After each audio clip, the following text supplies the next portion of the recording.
Hai, Assalamualaikum warahmatullahi wabarakatuh. Balik lagi di cerita Dini. Kali ini aku akan menceritakan cerita seram, cerita horor tentang penghuni kamar nomor 7. Dengerin sampai selesai ya. Di setiap penginapan pasti punya kamar yang jarang dipakai. Ada yang bilang karena letaknya tidak enak, ada yang bilang karena lampunya redup, atau karena cerita yang tidak pernah tuntas terjawab. Di sebuah penginapan tua di pinggir kota kecil, kamar itu adalah kamar nomor 7. Aku datang ke kota kecil itu untuk urusan dagang. Semua hotel penuh, hanya tersisa sebuah penginapan tua.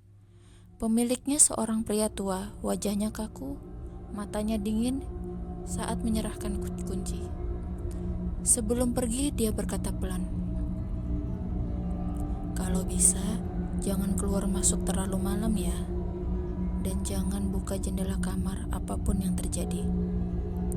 Aku hanya tersenyum kaku. Kupikir itu cuma kebiasaan orang tua, tapi ternyata tidak. Kamar nomor 7 redup, bau lembab menusuk, dan di meja kecil dekat ranjang ada sebuah cermin oval tua. Cermin itu seakan menatap balik ke arahku. Malam pertama aku gelisah, dan kemudian ada suara tok, tok, tok. Aku menahan nafas. Kamar ini ada di lantai 2, tidak ada balkon.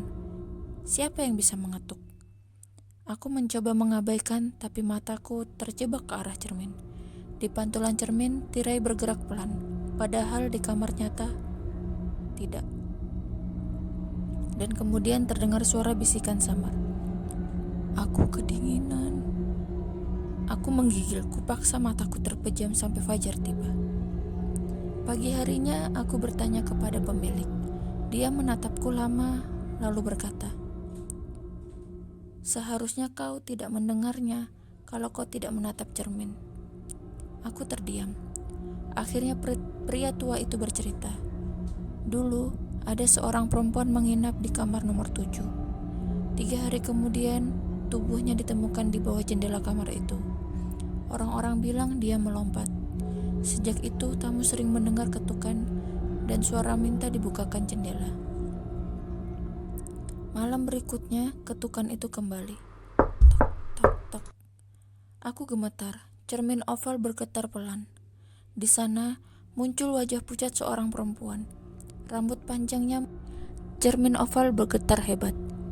Dan dalam pantulannya, perempuan itu sudah tidak lagi di luar jendela. Dia berdiri di dalam kamar.